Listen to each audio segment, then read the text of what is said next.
What's up, guys? Welcome to Champion Picks. This edition of Champion Picks is our NFL 2016 Week 9 DRAFTKiNGS lineup selection.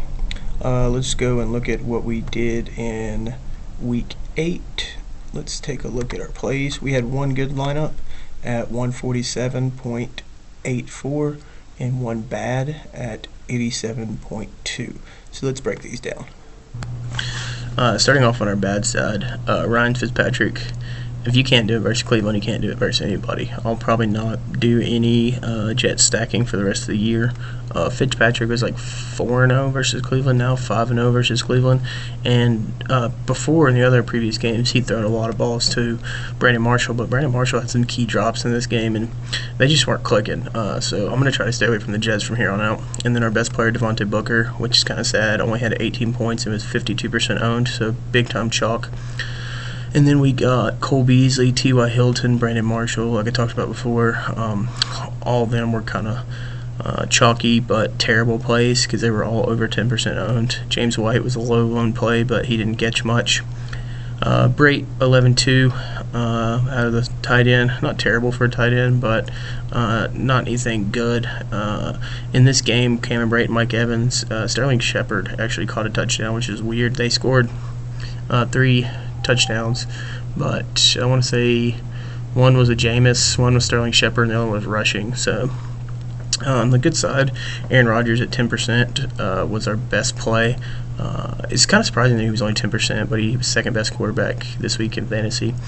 Matt Forte, 16% owned, 23 points. Devontae Freeman, 10% owned, 21 points. Devontae Adams was the spot that Ty Montgomery was in, but he was a late week scratch due to health, so I had to plug in Devontae Adams instead of Ty Montgomery. He caught 12 balls, which really saved you, but if he would have actually got a touchdown, he would have had a great week. It would have been like a 25-point week. Then Alshon had a okay game. The touchdown really bailed him out. 4 receptions, 16 points. Emmanuel Sanders, not that good of a play, 5% on 10 points. What really screwed up was the tight end. If I could have had a tight end that scored 10 to 15 points, this lineup would have paid another probably $100. The good lineup did cash in, I want to say, 3 50-50s, and it cashed in like 1 out of 2 contests that I played it in. These lineups I put specifically on the video, I try to play in 50-50s and contests. That way you can see how they line up. So let's take a look at the picks I have for this week. Alright guys, on to the good stuff. Let's take a look at our first lineup.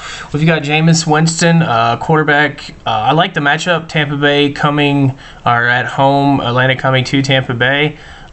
This is going to be a high-scoring game. Tampa Bay really doesn't play that well at home, but you don't need Jameis Winston to win. You just need him to score some touchdowns. Hopefully a rushing touchdown this week. That would actually be the best-case scenario, but I do like Jameis Winston stacked with Cameron Brate, his tight end. It's just a nice, cheap play. You can get them both for $9,400. There's some quarterbacks that are like $8,000, so it's a good bargain. Matt Forte, Mr. Dependable, J.J. A lot of people are going to steer away from J.J. this week. He's only $6,000. They're at home. Everybody thinks the Jets' run defense is good. It is good, but I'm going to tell you what. Now that Miami's offensive line is healthy, that offensive line is really, really good. And Miami can't throw the ball, so they're going to have to run the ball. I feel like it's going to be a low-scoring game. We can get a touchdown out of J.J. I'm thinking a touchdown, 60, 80 yards, maybe a couple pops out of the backfield would be nice.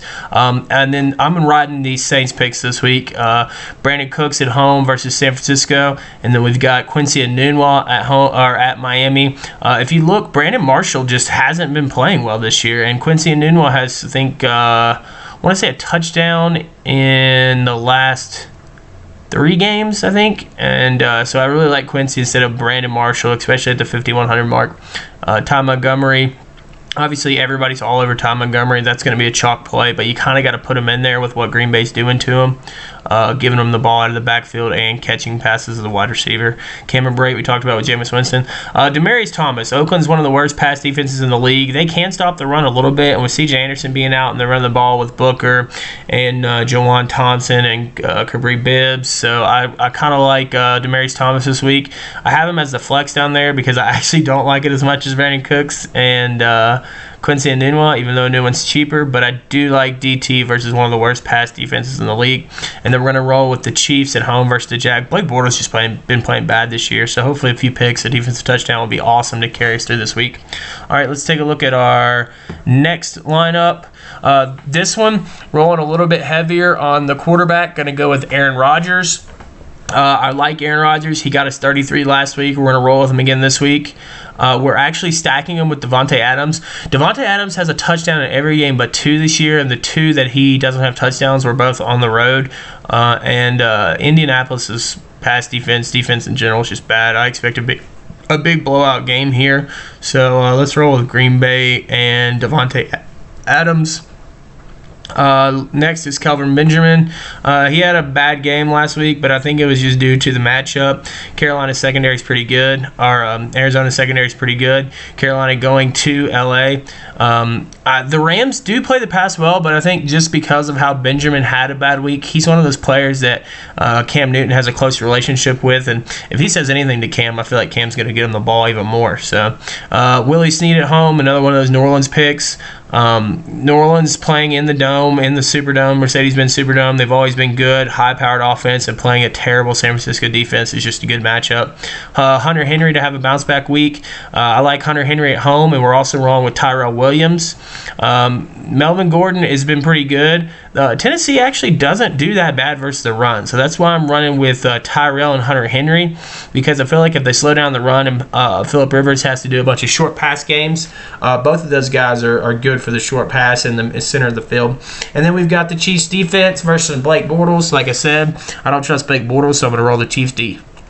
Alright guys, thanks for watching the videos again this week. I'll have my NFL picks out tomorrow and my college picks out on Thursday. As those videos come up, I'll have the thumbnails up so you can click them. Right now you can check out the the fantasy football video that I did yesterday. I really broke down your matchups for the playoffs and gave who I thought would be the best and worst matchups during the playoffs. So check that out. You can click there. And always, if you haven't subscribed, please subscribe. It really helps out the channel and the growth that we get on here. The more growth that we get, the more videos I can do. After football season's done, I'm going to start rolling into NBA picks, but I'm not that good of an NBA picker. I'm not going to sit here and lie to you. So I like for the season to get started. That way that I'm not giving you bad picks to start off, and I can kind of get a feel of the season. So be looking for NBA picks probably in the next 2 to 3 weeks. Thanks, guys. Have a good one. Good luck this week.